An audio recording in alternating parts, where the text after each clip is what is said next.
My siblings stole millions from our family.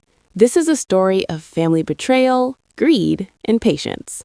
While they bought vineyards and penthouses, I traced wire transfers and fake consulting fees. I spent my entire career tracking illegal money for clients, never suspecting the biggest fraud was happening under my own roof. My name is Aurora Jackson. To the outside world, I am a forensic accountant. I am the person huge corporations call when the numbers stop adding up. I am the person who finds the missing decimal point that leads to the embezzling CFO. I have spent 15 years sitting in windowless rooms, staring at spreadsheets, tracing wire transfers through the Cayman Islands to Switzerland and back to a P.O. box in Delaware. I am good at what I do because I am patient, I am invisible, and I am relentless. But in my family, I was just Aurora, the boring one, the one who didn't have the charisma of my brother, Julian, or the stunning, camera-ready beauty of my sister, Alara. I was the one who did the taxes, planned the anniversaries, and ensured the insurance policies were up to date. I was the reliable furniture in the background of their dazzling lives. Our father was a titan of industry. He built a logistics empire from the ground up. He was a hard man, a distant man, but a wealthy one. When he passed away 6 months ago, the grief was complicated. He hadn't been warm, but he had been the sun around which our family orbited. And of course, there was the inheritance. We all knew the estate was substantial. We're talking about a portfolio that included commercial real estate, a fleet of shipping vessels, and liquid assets that should have set the three of us up for life, and our children for their lives too. Julian, the golden boy, had already mentally spent his share. He was talking about buying a vineyard in Napa. Alara was looking at penthouses in London. I just wanted to pay off my mortgage and maybe start my own consultancy firm. Then came the reading of the will. I remember the leather smell of the lawyer's office. Mr. Henderson, our father's attorney for 30 years, looked pale. He was sweating. He kept wiping his forehead with a handkerchief that looked gray with use. He cleared his throat and told us the news. The estate was insolvent. Julian stood up so fast his chair fell over. He screamed that it was impossible. Alara started crying, not the pretty tears she used for her Instagram, but ugly, gasping sobs. I just sat there. I stared at Mr. Henderson. I looked at his shaking hands. The explanation was vague. Bad investments, market volatility, operating costs. Mr. Henderson showed us summaries, generic pie charts that showed the money simply vanishing into the ether of business expenses. Julian stormed out. Alara followed him. I stayed behind. I asked Mr. Henderson for the raw data, the ledgers, the bank statements for the last 5 years. He hesitated. He told me it was messy. He told me I shouldn't trouble myself, that I should just move on and grieve. That was his first mistake. You do not tell a forensic accountant that the numbers are too messy to look at. That is like telling a surgeon the blood is too red to operate. I spent the next 3 months in a state of cognitive dissonance. On one hand, I was trying to accept that my father was a bad businessman who had secretly lost everything. On the other hand, my siblings didn't seem to be acting like people who had just lost a fortune. Julian bought the vineyard anyway. Ilara went to Fashion Week in Paris and stayed in the presidential suite. When I asked them about it, they were evasive. Julian said he had secured a private loan. Ilara said she had brand deals. But I know Julian's credit score. He has leveraged himself to the hilt for years trying to look like a mogul. And Ilara's follower count, while decent, wasn't high enough to comp a $40,000 hotel stay. The itch in my brain started to burn. It's a specific sensation I get when a pattern is broken. The math wasn't mathing. I went back to Mr. Henderson. I didn't ask this time. I used my power of attorney as the co-executor, a title my father had given me because, ironically, he trusted me with the paperwork even if he meant love me the most. I demanded the digital records of the family holding company, Jackson Logistics. I took the files home. I set up my war room in my dining room. 3 monitors, a pot of black coffee, a silence so deep it felt like underwater pressure. I started with the accounts payable. At first glance, everything looked normal. Payments to fuel suppliers, payments for fleet maintenance, insurance premiums. But then I saw it. A recurring payment to a company called Apex Strategic Solutions. It was a consulting fee. $20,000 a month starting 5 years ago. Then 3 years ago, it jumped to $50,000. In the last year before Dad died, it was $100,000 a month. I looked up Apex Strategic Solutions. It was a Delaware LLC. No website, no LinkedIn profile for any employees, just a registered agent address. I dug deeper. I found another one, Blue Horizon Marketing. Same pattern, escalating monthly payments for vague services. And a third, Obsidian Capital Management. I started cross-referencing the dates of these payments with the company's meeting minutes. There were no reports from these consultants, no marketing plans from Blue Horizon, no strategic overviews from Apex. Millions of dollars were bleeding out of the company, categorized as operating expenses, which is why the profit margins looked so thin. The money wasn't lost, it was stolen. But who was stealing it? I had to follow the money. This is the part that usually takes months, but I had a hunch. I looked at the bank routing numbers for the deposits. Apex Strategic Solutions banked with a small private bank in the Caribbean. I couldn't see the account holder's name without a subpoena, which I couldn't get, but I could see the IP addresses used to access the company's internal invoicing portal to submit these fake bills. The invoices from Apex were submitted from an IP address in the city where Julian lives. The invoices from Blue Horizon were submitted from an IP address that geolocated to Ilara's favorite condo in Miami. My heart didn't break. I think it simply stopped. I sat in the dark of my living room, the glow of the monitors illuminating the betrayal. My siblings hadn't just stolen my inheritance, they had been stealing from our father while he was alive. They had been draining the company dry for years. And then, the final piece of the puzzle clicked. Mr. Henderson. There were payments to a legal advisory fund that matched the exact dates of the other withdrawals. Mr. Henderson wasn't just incompetent, he was complicit. He had helped them set up the shell companies, he had cooked the books to hide the losses from Dad, who was too sick and tired in his final years to audit his own empire. They had cut me out. They had looked at me, the boring sister, the one who worked for a salary, and decided I didn't need the money. They decided they deserved it all. I remember walking into my kitchen and pouring a glass of water. My hands were steady. That surprised me. I should have been shaking with rage. I should have been screaming. But instead, a cold, metallic calm settled over me. It was the calm of a predator who has just spotted the prey. I could have sued them. I could have hired a lawyer, dragged this into probate court, and spent the next 10 years fighting over the scraps. But Julian and Ilara are charming. They are liars. They would destroy my reputation. They would say I was jealous, crazy, vindictive. They would use the stolen money to hire armies of defense attorneys to bury me in paper. Civil court was too good for them. I didn't want the money back. By the time the lawyers were done, there wouldn't be any money left anyway. No, I wanted justice. And in my line of work, the ultimate justice is not a judge with a gavel. It is an auditor with a badge. I decided to go to the IRS. But first, I needed more. I needed undeniable proof of intent. I needed them to admit it. I invited them to dinner. I told them I was selling my house. I told them things were tight, that the lack of inheritance had really put me in a bind, and I needed to downsize. I played the victim. I played the pathetic, poor sister they always thought I was. They came to my house. They brought wine, expensive wine, purchased with money that should have been mine. Julian wore a new Rolex. Ilara was draped in designer silk. We sat around the table. I served a roast. The conversation was strained, but I guided it. I just don't understand, I said, pouring Julian more wine. How could Dad have lost it all? He was so careful. Julian laughed. It was a cruel, wet sound.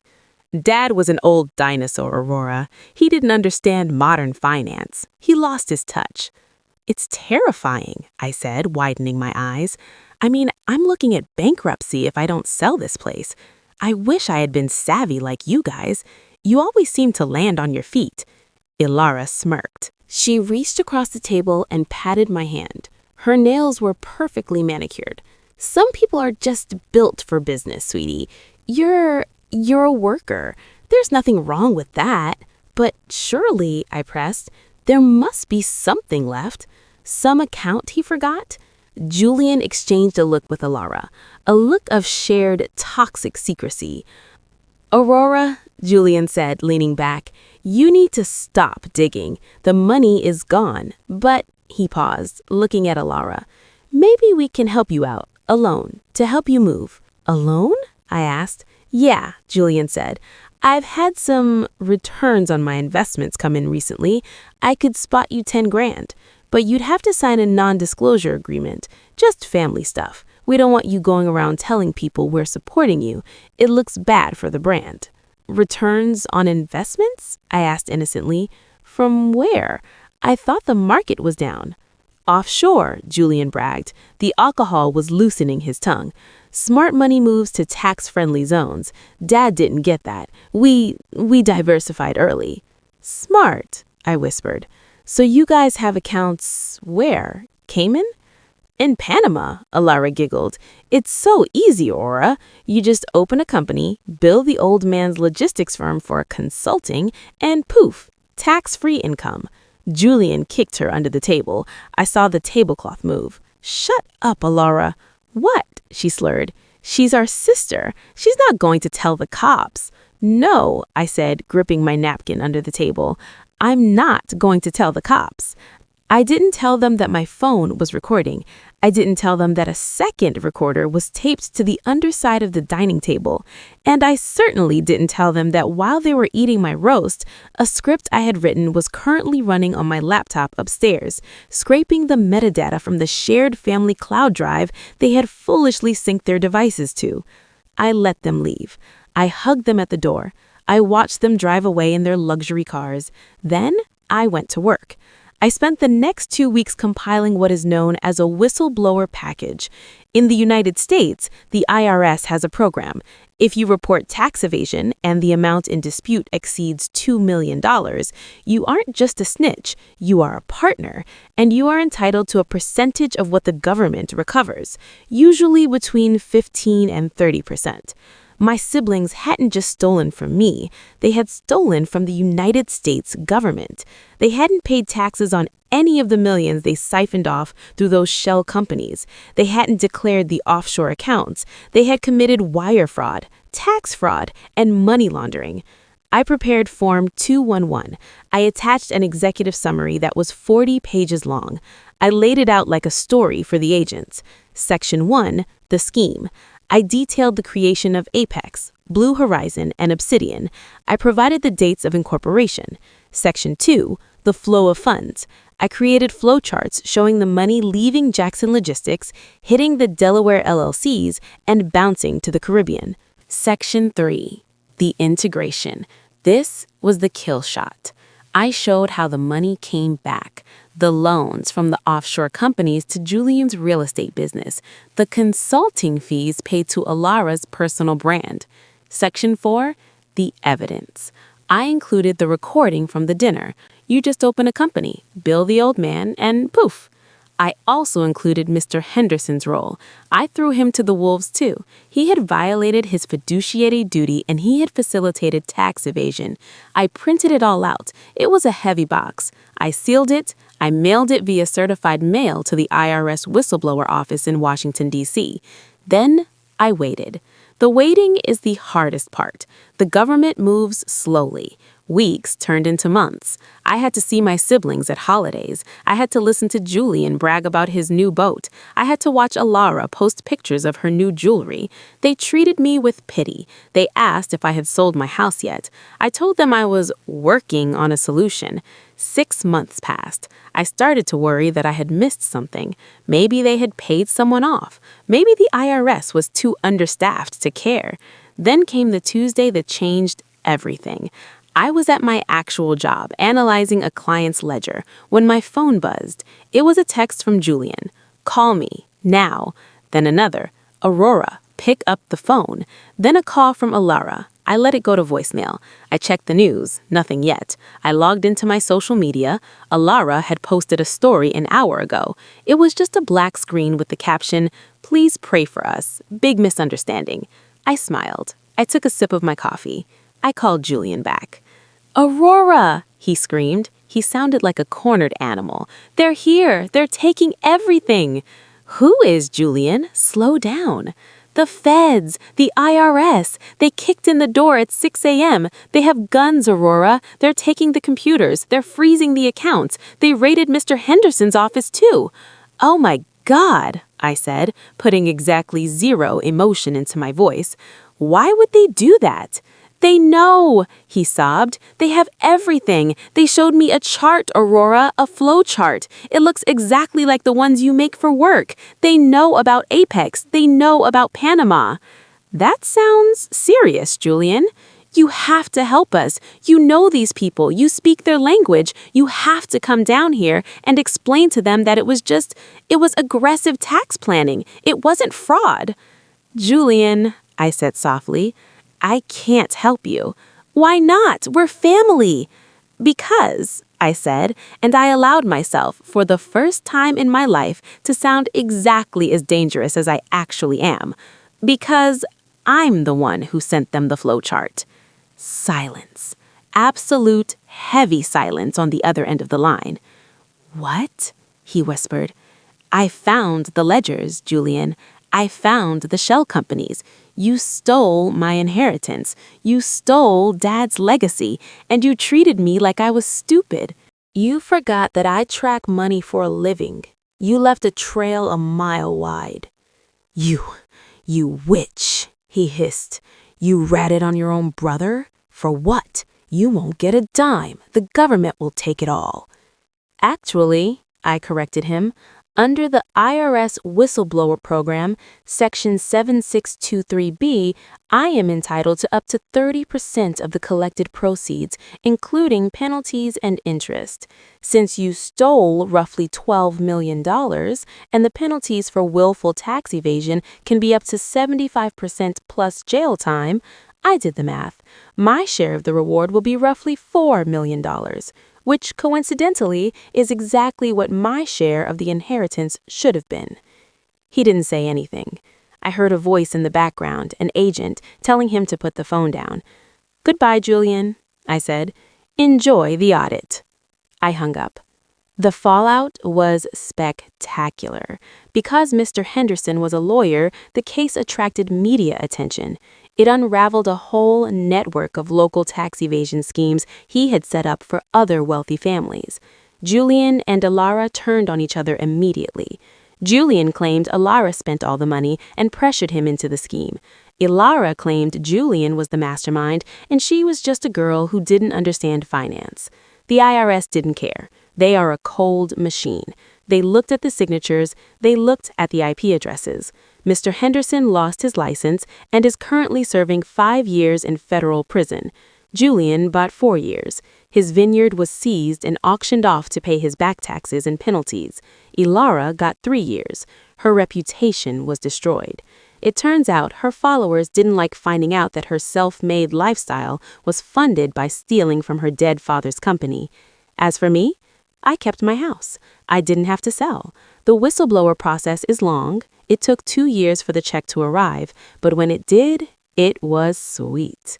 The government recovered about $15 million in total from the seizures of assets, the hidden offshore accounts, and the penalties levied against Mr. Henderson's firm. My award was 22%, $3.3 million. It wasn't just about the money. It was about the validation. I visited Julian in prison once. It was about a year into his sentence. He looked older. The arrogance was gone, replaced by a bitter, hollow look. "Was it worth it?" he asked me through the glass. "Destroying the family?" "You destroyed the family when you decided to steal from me," I replied. "I just balanced books." "Dad would have hated you for this," he spat. "Dad hated thieves," I said, "and he hated bad bookkeeping. I think he would have been impressed with my thoroughness." I walked out of that prison, and I haven't looked back. I started my own firm. I specialize in helping families navigate complex estates to prevent exactly this kind of fraud. I tell my clients my story. I tell them to watch the quiet ones. I tell them to check the ledgers. Sometimes late at night, I think about that dinner. I think about Alara's laugh and Julian's condescending advice. I think about how safe they felt. They thought they were the main characters of the story. They thought they were the predators. They never realized that they were sitting at the table with the only person in the room who knew how to hunt. They thought I was just the sister who did the taxes. They forgot that the tax man always wins. And this time, I was the tax man.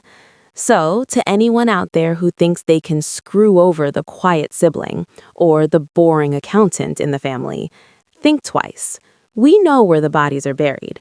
We know where the money goes. And we have the patience to wait until you have dug your own grave before we kick you in. My siblings stole our family inheritance. They thought they got away with it, but all they really did was provide me with the case of a lifetime. And I have to say, the payout was worth the wait.